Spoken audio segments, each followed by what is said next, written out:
এই মামা, আসেন আসেন, ইলিশ নিয়ে যান। একেবারে পদ্মার ইলিশ, টাটকা ইলিশ।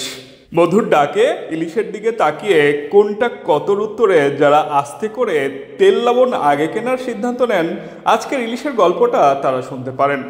আবার বড় ইলিশের দিক থেকে হালকা করে চোখ ঘুরিয়ে ছোটগুলো কত বলে যারা দামাদামি করে একটু বড় দেখে দিয়েন মামা বলে মিষ্টি কণ্ঠে আবেদন জানান, তারাও দেখতে পারেন এই ইলিশ কাহিনী।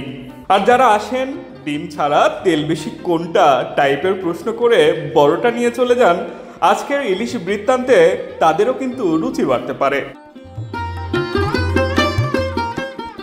আকর্ষণীয় রূপের আমাদের জাতীয় মাছ ইলিশ খেতে যেমন সুস্বাদু, পুষ্টিগুণীয় তেমন সমৃদ্ধ। আজকাল এই ইলিশ নিয়ে কত কথা, তর্ক বিতর্ক, আলোচনা আর সমালোচনা। ইলিশ সমাচার, ইলিশ সমালোচনা যেন সাহিত্যের পর্যায়ে চলে যাচ্ছে। বিশেষজ্ঞরাও গণমাধ্যমে ইলিশকে এখন কূটনৈতিক হাতিয়ার বলে মত দিচ্ছেন।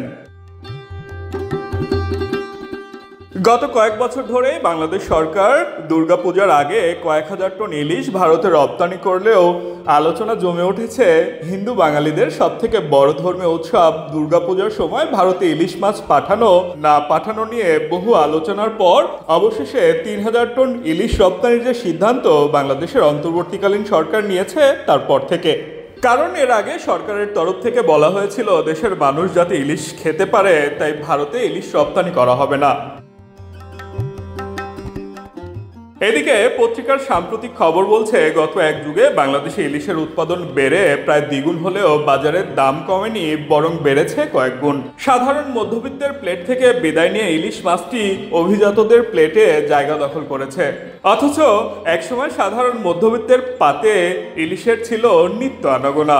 একেবারে নিম্নবিত্তেরও নাগালের বাইরে ছিল না ইলিশ। ইলিশ মাছ পছন্দ করেন না এমন মানুষ খুঁজে পাওয়া কঠিন। আর ভোজন রসিকদের ইলিশ মাছের কথা শুনলেই তো জিভে জল চলে আসে। তাই ইলিশ নিয়ে আবেগ উৎকণ্ঠার শেষ নেই। এই তো কিছুদিন আগে অমুকের পুকুরে ইলিশ মাছ ধরা পড়েছে এমন খবরে কত উৎসাহ।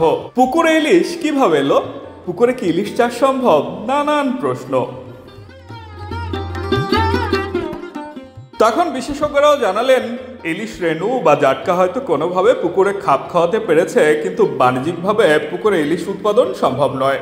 কারণ নদী, মোহনা ও সাগরে যে ধরনের গুণাগুণ সম্পন্ন পানিতে ইলিশ মাছ অভ্যস্ত, পুকুরের পানিতে সেসব না থাকায় এবং সঠিক খাবারের অভাবে পুকুরে ইলিশের স্বাভাবিক বৃদ্ধি হয় না। সম্প্রতি সরকার ইলিশ রপ্তানির অনুমতি দেওয়ায় সামাজিক যোগাযোগ মাধ্যমগুলো ইলিশ ভাবনায় মশগুল। পক্ষ বিপক্ষ, ব্যঙ্গ, কত কি। কেউ বলছেন ইলিশ একটি রাজনৈতিক মাছ, কেউ আবার বলছেন কূটনৈতিক। তবে ইলিশ নিয়ে রাজনীতি ও কূটনীতিতে মতভেদ থাকলেও ইলিশের এখনো রয়েছে নানান প্রকারভেদ। এই যেমন চন্দনা ইলিশ, খৈরা ইলিশ, জাটকা ইলিশ, ফাঁসা ইলিশ, নদীর ইলিশ, সমুদ্রের ইলিশ। নদীর মধ্যে আবার রয়েছে বেঙ্গার ইলিশ, রূপসার ইলিশ, পদ্মার ইলিশ, গঙ্গার ইলিশ। এছাড়া ইলিশ মাছ নিয়ে বাংলার গ্রামগঞ্জে ছড়িয়ে আছে নানান গল্প, লোককথা। এই যেমন সন্ধ্যাবেলায় হাট থেকে ইলিশ মাছ নিয়ে গ্রামের বটগাছের নিচ দিয়ে বাড়ি গেলেই ভূতে ধরেছে। তবে ভূতে ধরুক আর না ধরুক, ইলিশ মাছ যে মানুষের পাতে ওঠেনি এমন গল্প শোনা যায় না।